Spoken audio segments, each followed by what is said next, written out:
NAMI Georgia is excited to celebrate first responders who have used their crisis intervention skills to help someone with a mental health crisis. The First Responder Awards Celebrating Strength and Empowering Hope series is excited to highlight these individuals and those they have served across the state of Georgia. Their stories illustrate best practice techniques for other responders who meet similar situations in their everyday work. Join us as we celebrate first responders who build and empower their communities. I believe it was Bruce Lee that said, be like water.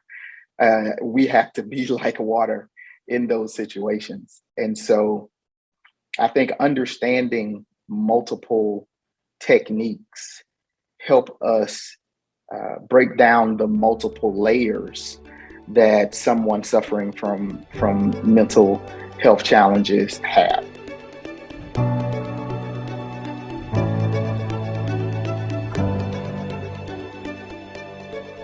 My name is Mark Thomas.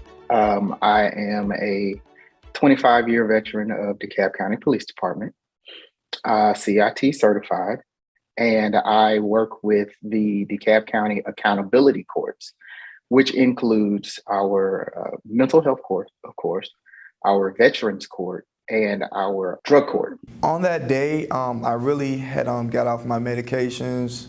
I was really just I was in a manic episode, as they would describe. I was very manic. And basically, like mentally and physically, I was all over the place. And like Officer Thomas, he came through and he was just like, he checked the situation. He really was like, okay, is everything good? So Mr. Flowers is normally very jovial.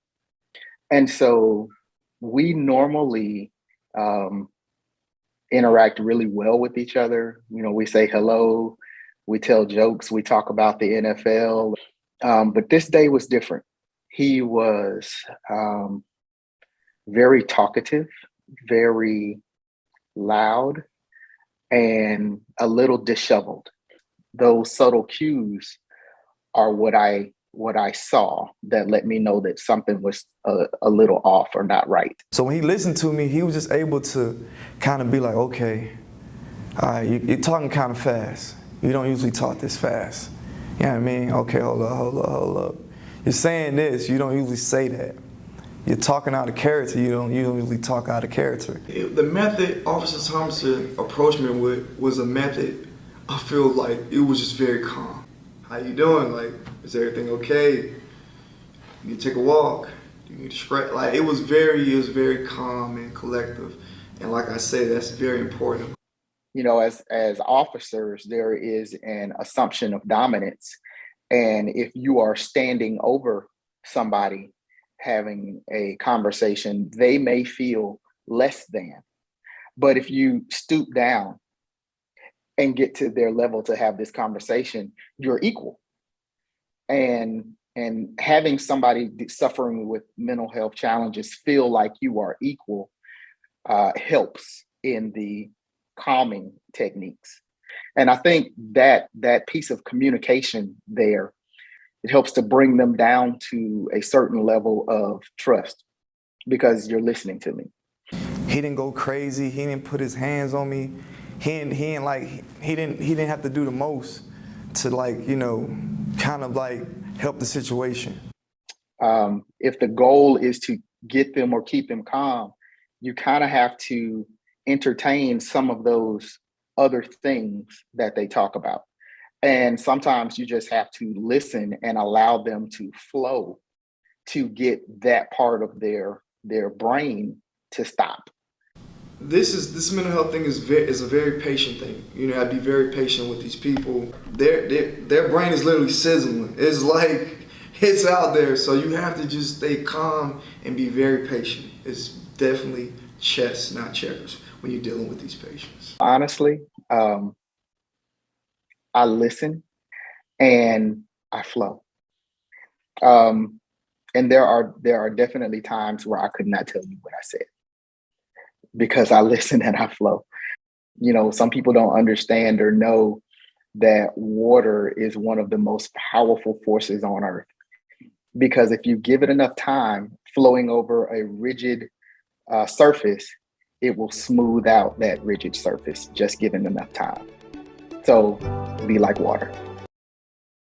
Russell Shoemake is deserving of this award. First thing is the vision that he had, that this was something that was desperately needed in any community. And he stepped up to be a part of this program when no one else did.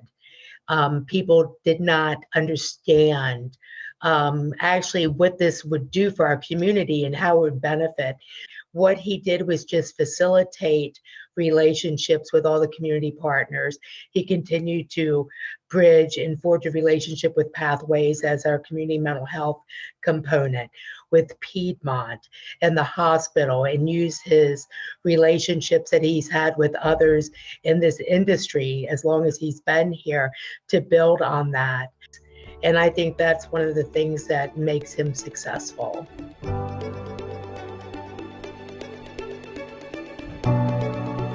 I'm Russell Shoemake, community paramedic with Coweta Cares and Coweta County Fire Rescue. We try to do home visits, and we find our target group of the highest 911 utilizers.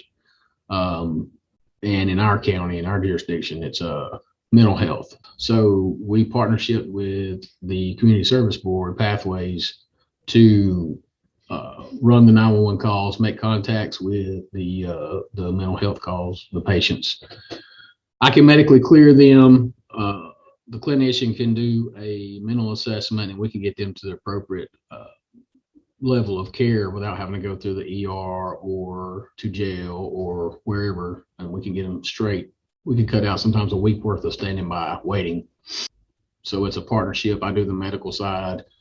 The clinician does the mental side. Now, we do work hand in hand, as we've worked together 2.5 years, actually, part-time included 3 years.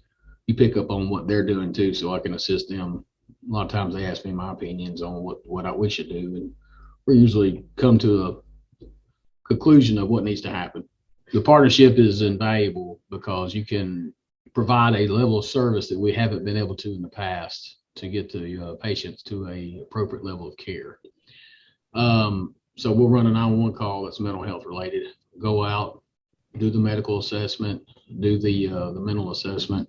So I'm observing really while the clinician does their assessment, and I'm listening to them. I'm listening to their issues, what's going on.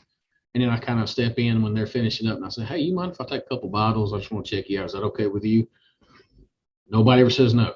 So I take the heart monitor and I take their blood pressure and everything, and I start talking to them about their medical history, and I determine, well, this person doesn't even take medications for blood pressure or diabetes or anything. All their vital signs are good.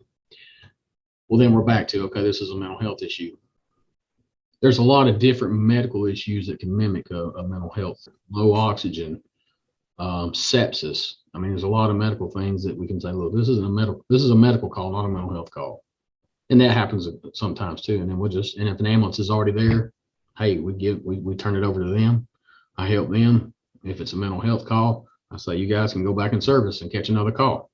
In mental health situations, a patient will pick someone they feel comfortable with and start talking to them.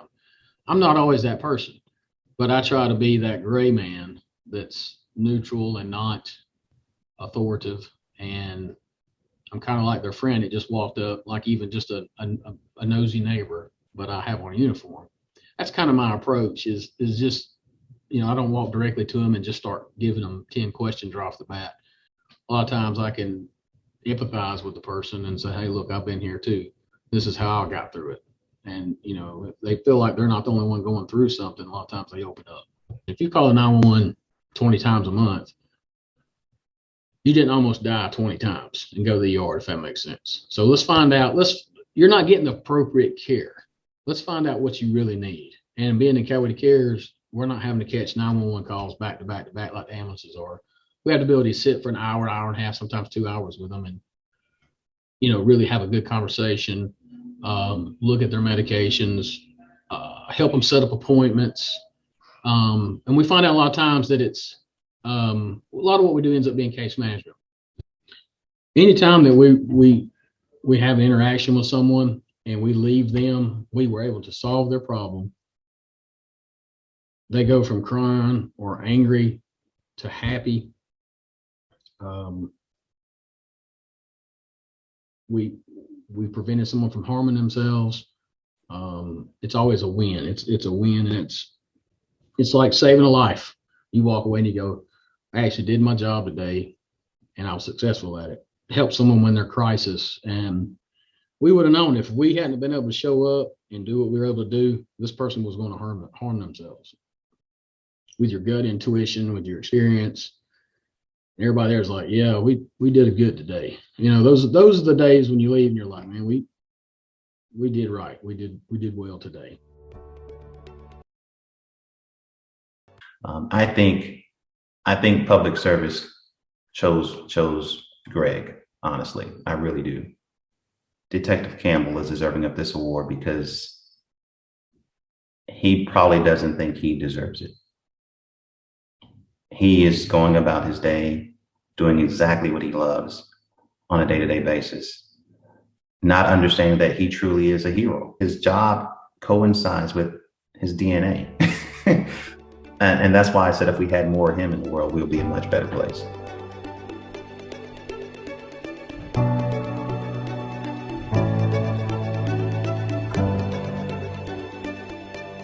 My name is Gregory Campbell. My current position, I am an investigator for the DA's office in Atlanta. Prior to this, I was a firefighter in another previous county and an arson investigator. Crisis intervention and the role that it plays in the community as far as first responders is very critical, right? Because you're dealing with, every scenario is not the same, every call will never be the same. So those crisis intervention training will kick in, especially when you're talking about somebody that, one, may have mental health issues, or two, somebody that's in a situation that really just traumatized and they're not really hearing you. You have to be able to bring that person down in a calm manner to be able to communicate with them. Phil, you got to understand that people are calling upon you at their worst time. It's an emergency. So you're never being called to a birthday party. You're never being called to celebrate. You're always calling for an emergency. So responding to that, you have to keep in mind that it's their emergency. It's not your emergency, there's their emergency. So respect goes a long way. Showing sympathy towards the situation goes a long way. And family members that are there want to see that you, as a representative of that department that represent that county, when you pull up, you're showing respect and sympathy towards the patient. So when we got to the scene, the mother met us at the door. And when we opened the door, he was actually in the living room and running from the living room to the kitchen naked. Our first initial observation of the individual was, we know something wasn't right with the individual. The second thing was safety. Is he a threat to us? Is he a threat to himself? You know, so once we observe that and realize he's more of a threat to himself than it is towards us, is now trying to communicate with him. So, you know, when we do the crisis intervention training, one of the things we were told in the beginning, never, especially when it comes to somebody hallucinating, never agree that you see the same thing they see. So he wanted us to see what he see. And I, you know, of course, the conversation was, okay, never answering that question, but more or less, hey, you know, what I need for you to do right now is we need to go ahead and, you know, get you off the table, get some clothes on you so we get you checked out. So the approach was softer tone, letting them know that we're here. Of course, having our hands out, like, you know, we're not a threat, you know, having the mother helping us to try to bring him back towards us. Once we got him outside, there was some hesitation again, because now he's out of the element that he was in, and now he's in a different element. And you see the flashing lights, and you see cop cars, you see ambulance, you see the fire truck. He's trying to figure out what's going on. What we approached was, hey, you're not going to be by yourself. Your mom's going to come with you. She's going to be there with you to the whole ride. And I felt more or less if we did more demand, you know, and demand him to do certain things, the reaction would have been different. So crisis intervention training, and, you know, the best way to sum it up when you're on the scene dealing with a patient is always keep in mind that you got to remain calm, understanding body language, eye contact, understanding, you know, if you're able to find out the history, or what type of medical history this person may have, you know, then you know how to approach the situation. Also, keep in mind that the mannerism, the way they look, or if they're not looking at you, have a blank stare. You gotta pay attention to everything. So everything plays a part, and for you to make the right assessment to how to assist in helping this individual. I use the comparison of like Batman. So, when you get on the scene, you're not looking for people to say, here goes the heroes. These are the heroes that's coming to help us. You're coming on the scene focused on taking care of the issue or the task at hand. I think he understands the importance intrinsically about building trust. That's just kind of who he is, even in his personal life. But I also see, again, in his professional life, building that trust. Just a humble, top-notch first responder, one of the best I've ever seen. I'm not just saying that because he's my friend. I'm saying that because I'd want him to respond to a call had it been me on the other end. Deputy Nathan Parson deserves this award, the First Responder Award, for the simple fact that his actions on that day, and apparently his actions on a regular basis, exemplify perfectly the reason for this award. And that is to celebrate the integration between law enforcement and first responders and the mental health community. Because for a very long time, there had been this divide. And now we're starting to build bridges between those two communities, and we're getting cooperation on both sides. And if we can highlight his actions on that day and show this is what we're hoping for, this is the result we want, I think it would just firm those bridges and that bond and that intersection even more.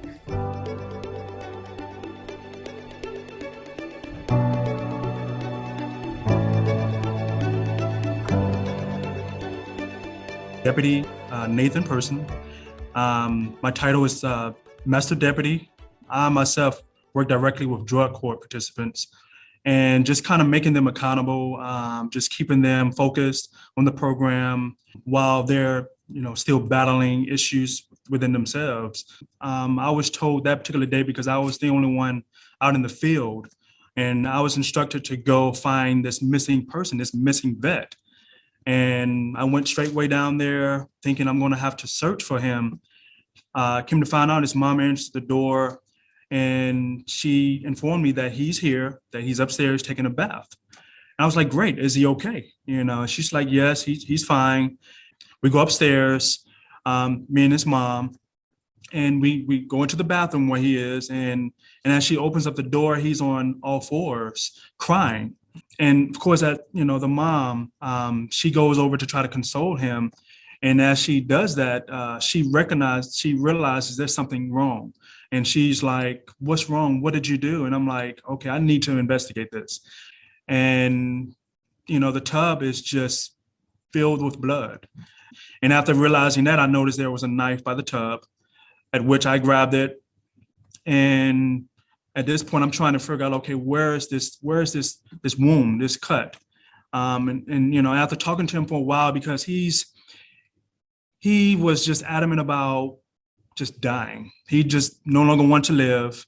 And, I was just talking to him, just trying to, explain to him the importance of life and his wife and his mom. And at which point he was able to finally give me his arm, at which he had cut. It was just hemorrhaging from his arm, like really, really fast. And at which point I grabbed a towel, wrapped it around it, applied pressure, and applied a tourniquet afterwards, and just waited for EMS after I called them, of course. And just sat there with him, and just tried to help him through that crisis. At that point, I'm just relying solely on training. Had I not received the training that I received from CIT or from NAMI, I wouldn't have known how to deal with that. Obviously, I would have just applied first aid, but I wouldn't have known how to de-escalate or wouldn't have learned how to better, show empathy to that individual, kind of converse with him, just trying to get his mind off of what it is that he's trying to do. But it gave me skills necessary to look at it from a different perspective. It's so many things that takes place that we have to consider: body language and, tone, the position of our body or the proximity of our body in reference to this person. because we don't want to overwhelm this person. We don't want to make them afraid of us. We don't want to make them feel as though we're not there to help them. And a lot of times, just listening to what they're telling you, because you can learn so much. Too often we're focused on ourselves and what we can tell them, and not enough of listening to what they actually have to say, because they can help us help them by just listening to them, actively listening to them. Since that incident, I've had a lot of people come up to me and congratulating me, and I'm like, well, I was just doing my job. I didn't want to let this guy die. I wanted to help this person. I was just at the right place at the right time. In fact, I think it was just divine intervention. I don't know. It was just my turn. Working with Officer King. As for any reward, he's done so much to get this ball rolling, to get the idea of advocating the fact that, a co-responder team can help the community. And he's done a lot with even getting this idea out to other communities. So yeah, get this guy an award for all the work that he's been doing.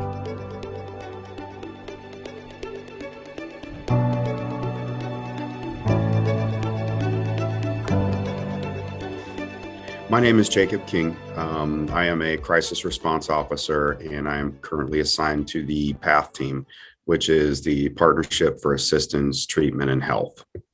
The role of a crisis response officer, we have two within the department, and we both serve as a primary resource for mental health crisis response and intervention. Our full-time jobs for the department involves dealing with those mental health crisis calls, and then working with individuals in the community, trying to prevent and hopefully avoid additional crisis calls related to mental health. I have two nephews that both have autism. Those types of individuals often get overlooked, and I use that because they're my family, my personal frame of reference. But mental health in general typically gets overlooked because, again, as law enforcement, everybody is screaming through 911, "Come out here and help me now." And so it goes back to triage. You have to go to the most serious thing first. I was good at talking with individuals with mental health disorders. I started realizing there had to be a better way to do things, and maybe sending somebody to the hospital wasn't the best approach, and maybe it wasn't the most effective one. If I can focus on this, then maybe I can find a better way, and maybe I can find some better solutions for these individuals versus just, "Hey, do you want to go to the hospital?" I had submitted a proposal to our chain of command for the creation of the crisis response officer position. The biggest driving factor was working patrol. You're dealing with individuals with mental health concerns on a regular basis. And you're seeing the same individuals in the same state over and over and over again. I realized that we needed to stop being reactive with mental health. We needed to stop waiting until someone was in crisis and having no idea that they had these concerns until they're at their worst state, and start trying to get involved beforehand and start trying to address the issues that typically lead to the crisis. I've got some cases where we've been talking with these individuals on a monthly basis for 2 years. And then after a few months, you come out and they're excited to see you, but like the genuine excitement, because that's the positive human interaction that, they're going to have for at least that day, maybe an entire month until we go back out there again. It's a sense of accomplishment, right? And it's also a sense of breaking down those barriers between individuals with mental health who have kind of traditionally viewed law enforcement as maybe not their enemy, but certainly not their friend. And so it's not only the satisfaction for that, but it's also realizing that, okay, even if I'm not there, with any luck, the next time that person's in crisis or has an interaction with law enforcement, it'll go better than it may have before. I'm honored that I've been nominated, but I would say the bigger reward in all of this is knowing that the work that we've done as a team is being noticed. And if it's being noticed, that means it's having an impact on the community. And at the end of the day, that was the ultimate goal, was to try to do things a better way and try to have an impact on the community. The biggest meaning out of all this nomination is the fact that it's validation that what we're doing matters and that what we're doing is having a positive impact and actually making some change. I think Chief McCrary, once you meet her, you understand that she's all in. She's giving everything she can to help alleviate a problem that's in front of her. She's become an ambassador for this program, and I think in itself is really getting other people to look at this and say, you know, we need to do something different, something better. That's a huge part of the impact that she has on mental health services.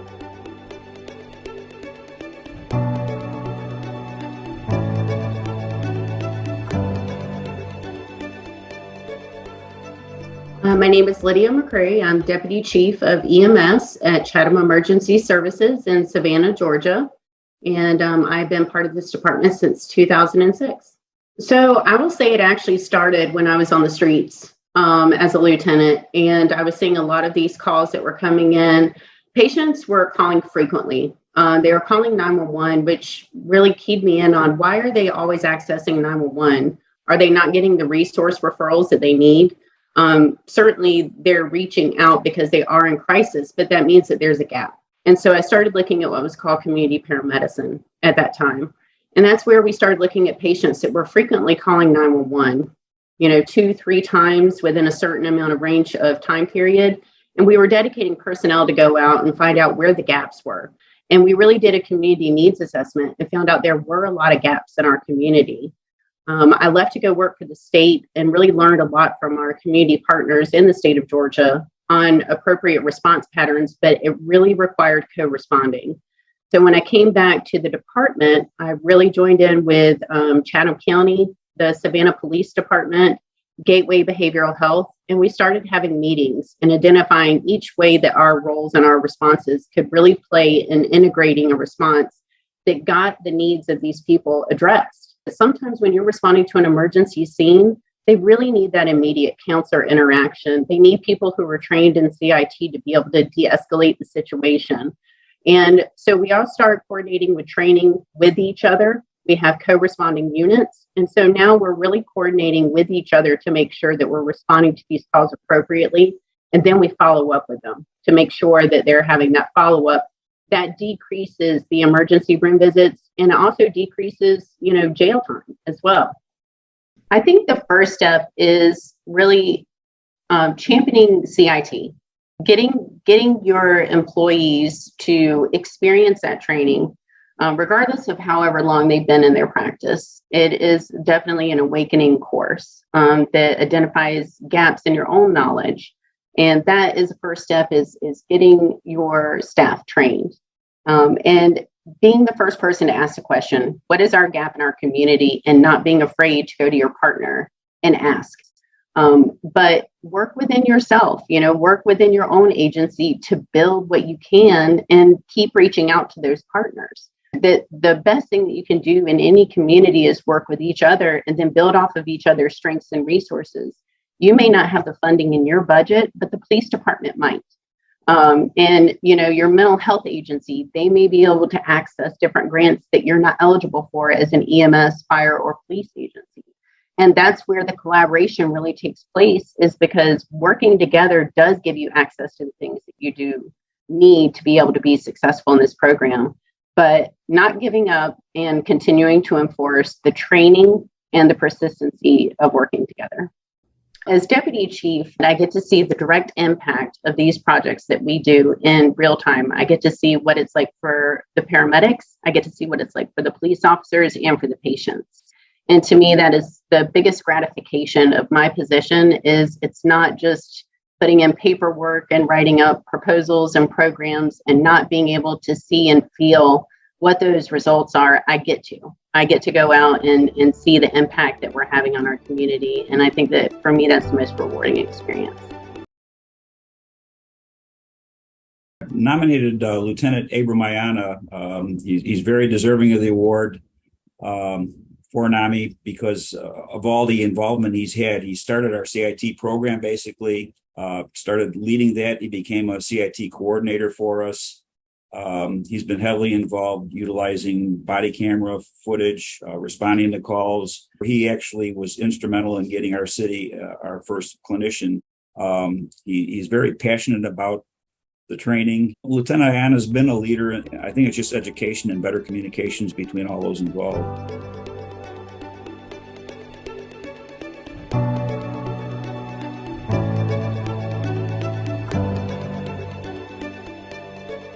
Mental illness is important to me because I have a parent who is living with mental illness. My father, and seeing how that has impacted his life, how it's impacted his relationship with his family, and then looking at the root causes and what I know now about his illness and the signs and symptoms, it really has allowed me to see how mental illness impacted our relationship and impacted his relationship with our family growing up. And everything I now know has really helped me to appreciate and value what CIT training does. It's important for us to have that training in our toolbox because the public has been trained to dial 911 in emergencies. And in a crisis moment, it is an emergency for someone, right?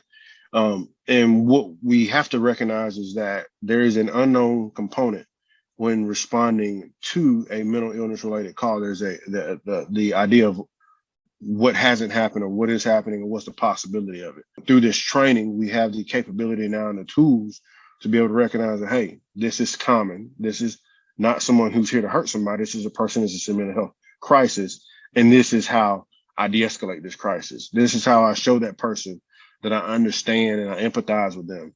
This is how I, through bringing on a clinician, this is how we become forward thinking and saying, hey, just training our police officers is not enough. We need to bring on somebody extra. And so that's one of the things that we've done here in Brookhaven. And so as a law enforcement, us looking at the total picture, understanding the role that we play, that training is going to be vital to making sure that there's a desired outcome. And we're not looking at CIT in our department just as training officers how to deal with citizens, but we've expanded upon the concept of crisis intervention. That's the part of being a CIT coordinator that I appreciate the most, is being able to pitch programs and brainstorm programs that really push the mission of the department to make sure we're taking care of our people. So body camera is a big topic of discussion consistently when it comes to police interactions with citizens. And so with that body camera footage, we're able to go back and look and say, hey, I don't know if you heard this, but there was a point where the person told you they were tired because they haven't been able to sleep, or their mind has been racing and they're restless, or they'll tell you they're hungry, but they don't have an appetite. All those things that we may think, or the normal person may think, hey, that's just somebody talking who is, has a mental illness and they're not really listening to what's being said. And so that is what that body camera review has allowed us to do, is go back and look at it and say, hey, you remember those active listening skills? You remember those things we talked about as far as rephrasing and restating, those techniques we use to show understanding. That's the way we build rapport with folks. All of those things are things that we've learned from looking at the body camera footage. The expansion of our peer support and peer counseling program, and to what we now see as a crisis intervention team, has really allowed us to bring something full circle. We've got a licensed professional counselor who is now a part of our team. We're able to take that peer support to the next level.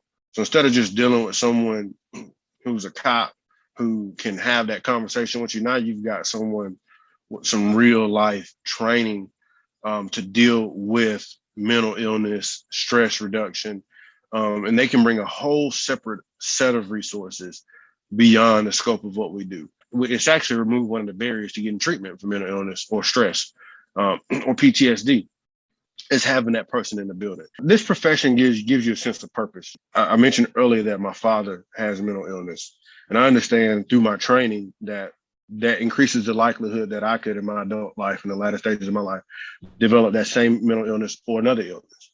And so it's important for me to make sure that next generation of law enforcement officers, my fellow law enforcement officers and first responders, are equipped to provide that next level of service and potentially, hopefully, save somebody's life. Officer Scott Kent is deserving of the First Responders Award because he exemplifies CIT skills to bring life, help, hope, and healing to those that might not be in a place that they understand that, to be able to build community, to build relationships, and he saved a life.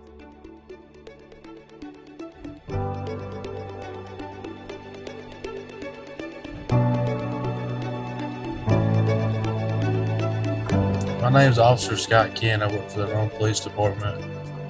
As of right now, I'm assigned to patrol as a patrolman.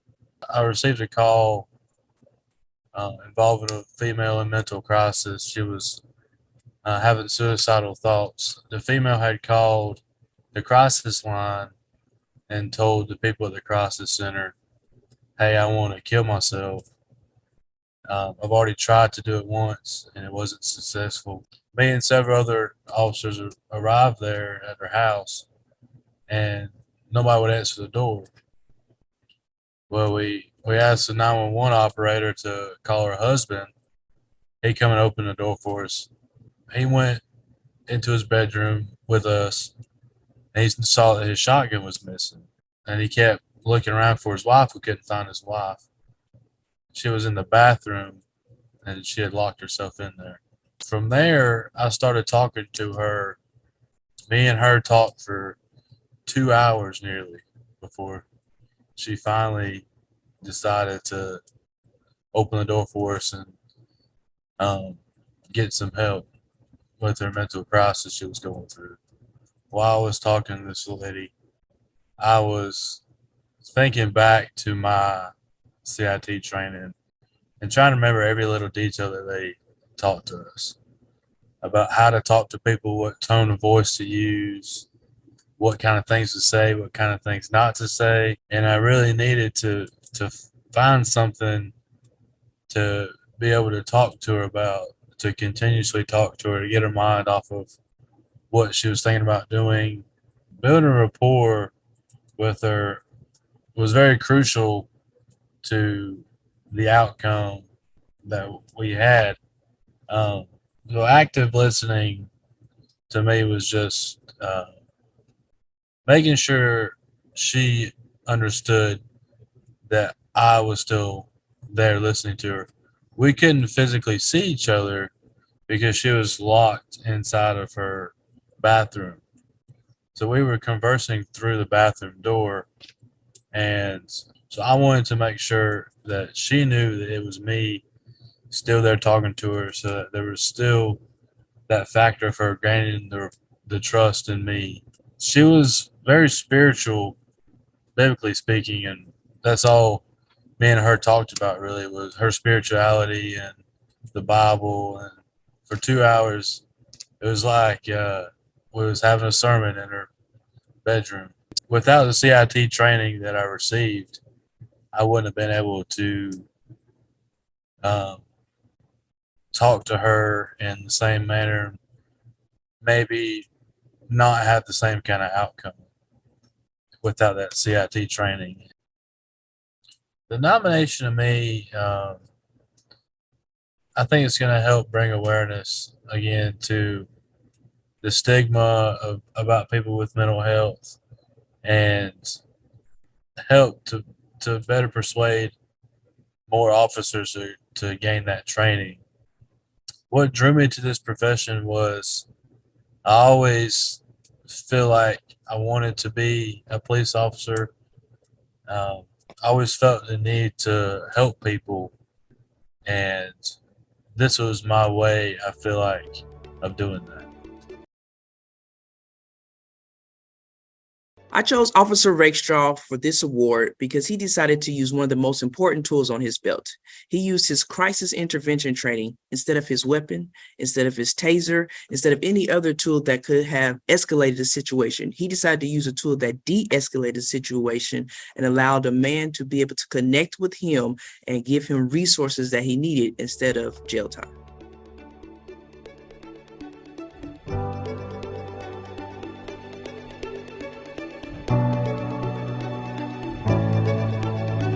So I'm Jonathan Rakestraw. I'm a police officer here with Brookhaven Police Department. Crisis intervention, it starts with listening, right? Listen to their problem. Maybe they're not saying anything, but like you listen to the family, you listen to the friends, you listen to the people that like, what is the norm? Back in May, this gentleman lived with his sisters. He had a home health care nurse coming by trying to assist with the mental issues that he may have been dealing with. He had been regularly taking his medicine, but then we see it often with people struggling with things. There will be some sort of conflict in their life. The sisters and him had to move. They had to get a new apartment. So that spurred that conflict that he stopped taking his medication. And from there was just decline. He had started, barricading his stuff against his bedroom door, really kind of locking himself in, closing himself off, closing up. The crisis intervention, first you got to recognize that, hey, there is a crisis here, right? That's where you start your framework.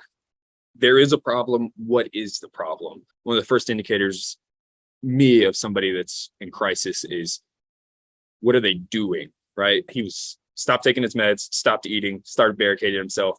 Then he stopped talking to, everybody. Like in this situation, we ended up having to push the subject. We ended up pushing through his door, nice and slow, not trying to build on that conflict, but really trying to actually address the issue that was there.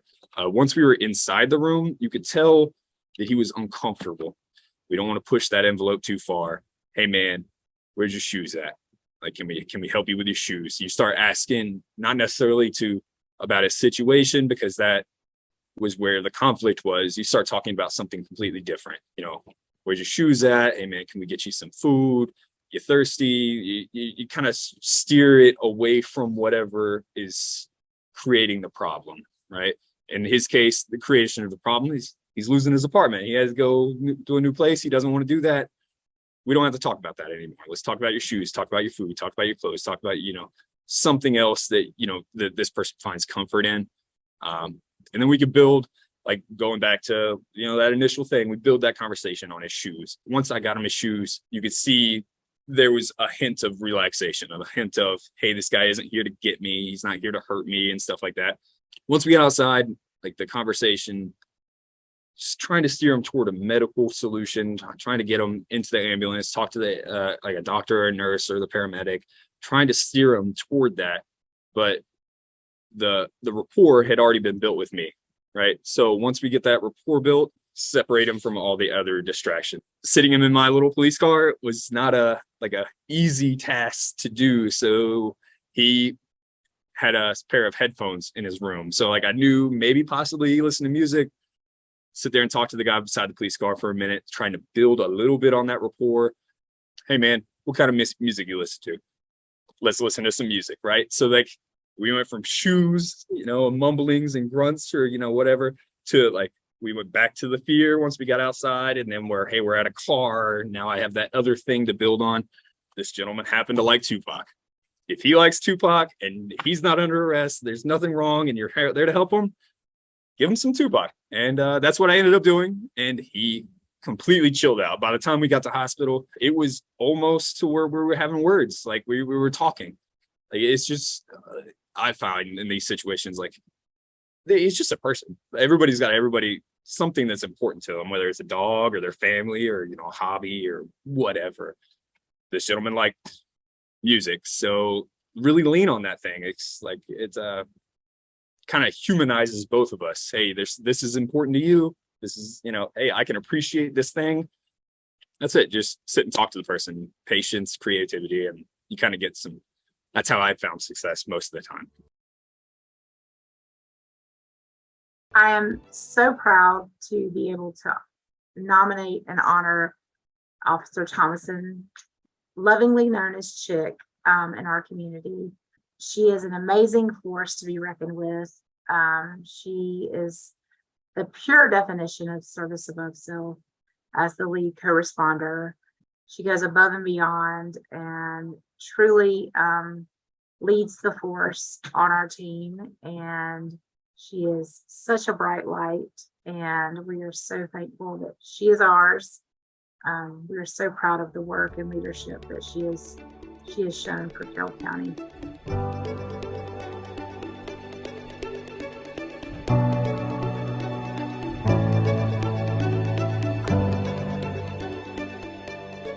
My name is Chiquita Thomason.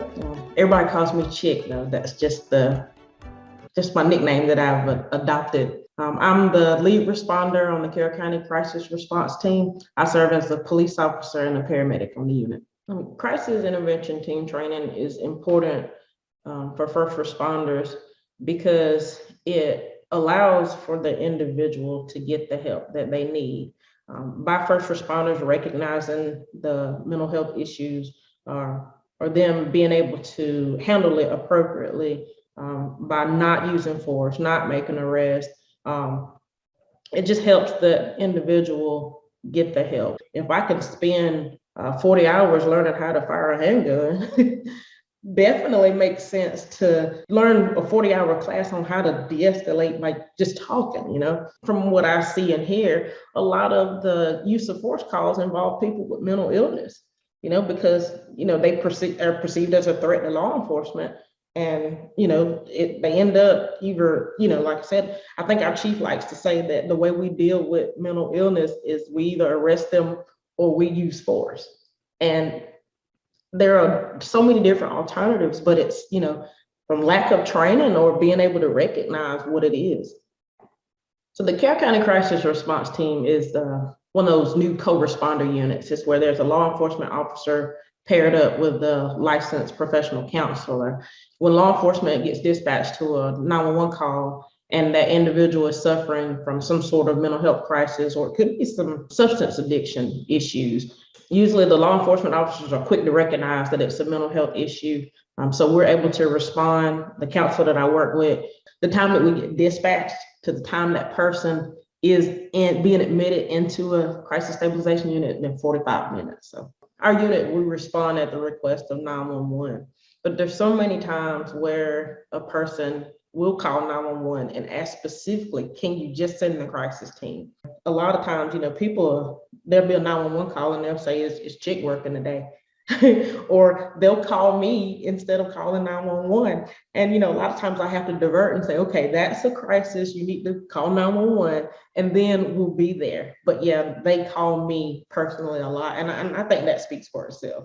The first responder community plays a very pertinent and important part of reducing the stigma associated with mental health and substance misuse. As law enforcement and as emergency response, we see victims, we see clients, we see patients, we see complainants, and we don't take the time to see a husband, a wife, a son, a daughter. And so if we can get past the initial presentation and realize that's just a person. I always like to say that, you know, we're all susceptible to some sort of mental illness, and we're one bad decision away from addiction. Mental health is a brain disorder. Nobody's ashamed of being a diabetic because your pancreas is not producing the fluids that it should. Same thing with the cardiac enzymes. You know, if you have a heart issue, we don't treat anybody differently for that. So it should be the same with mental illness. I was so excited to be able to nominate Major Jeff Jones for the First Responders Award because he exemplifies what a CIT officer is. On a Saturday, he spent a lot of time trying to find resources for a woman that was in crisis. And he spent hours trying to talk her into getting help and to find help for the child that was with her. And he did not give up. He has a heart for his community. He has a heart for people living with mental illness. And that's what CIT is all about.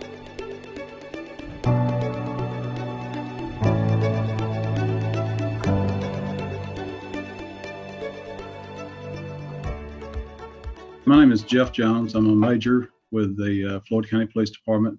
I'm currently assigned to a criminal investigation unit. On this particular day, 911 received a call from an employee at the Department of Driver Services who had concern about a out-of-state lady that was there to apply for a driver's license, talking really fast and real nervous, and she was traveling with a young girl who she believed to be her daughter. Upon our arrival, it was determined that the lady was having a manic episode and she was mania. We knew this by the symptoms that she was displaying. She was very nervous, fidgety. She was talking. She couldn't stand still. She was moving back and forth. We pretty much knew what we had when we kind of observed the actions of this lady. So myself and one of the paramedics was able to calmly talk to her and build the trust in her and let her know that we were there to help and not to, cause her or her child any harm. So, and I think once we did this, once we were able to build that trust, I think that's when she knew that we would take care of her daughter and that the best thing that she could do is go to the hospital to be evaluated. I don't believe that you can arrest away problems. I believe that the only way that you can really, solve a problem is through your training and knowing what to do with situations like this. So in a situation like this is, where there's a person that needs some crisis intervention, it's very confident to know that there's other public safety that's out there that we can work together with, like EMS or fire, and we kind of feed off each other. We know what we're looking for to de-escalate the situation so we can help the well-being of this person. I believe now more than ever there's more awareness on mental health, and I really believe that is where the community involvement came in, and they understood the situation. And I'm gonna tell you, this community has always been very good about helping out those in need, and it's such an honor for me to work in a community like this, so that that the police and community can work together. So I'm very humbled to be nominated for this, but I'm gonna tell you the credit goes to everybody that was involved. I mean, to all the investigators and the community and everybody that joined together to help the well-being of this.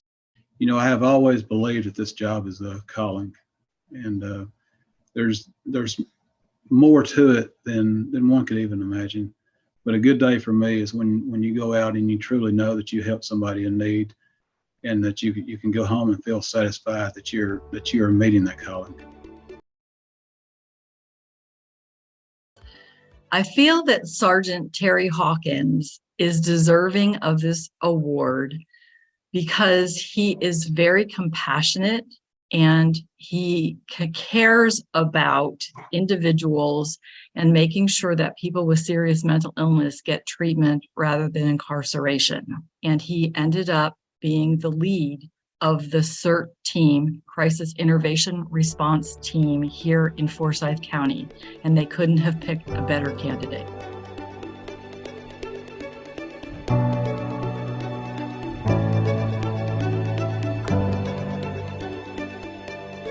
My name is Terry Hawkins. I am a sergeant with Forsyth County Sheriff's Office.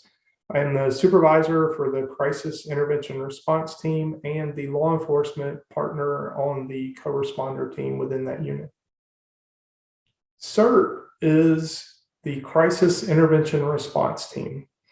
Currently, CIRT is made up of 3 persons, myself as the supervisor and the law enforcement partner on the co-response team within that unit.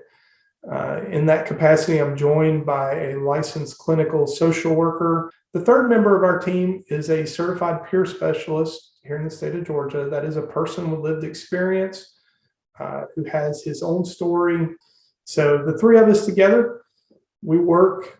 We like to think we're not just serving the community as a whole, or we are, but we do that by serving individuals.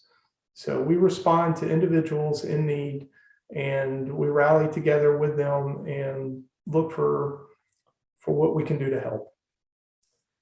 So one of the challenging parts of this role is there is no predefinition for crisis other than the general sense of a heightened situation, often full of emotion that is disruptive to a person's day-to-day life.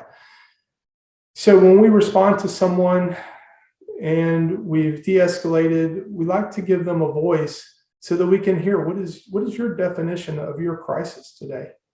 What does this look like for you? Because we want to partner with that person to help, but we have to help for their particular definition of their own crisis. We can't take that from them. It doesn't do anybody any good, especially them. So we have to adapt to what their crisis is and problem solve with them to help connect to resources that are beneficial to them per their own definition of need.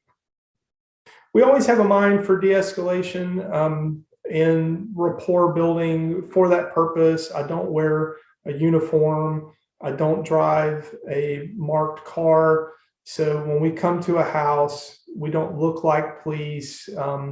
We had somebody one time we talked to that after we were speaking for a few minutes, they finally realized that I am with the sheriff's office. And she said, "Oh, I thought you were just a neighbor being friendly coming up to help."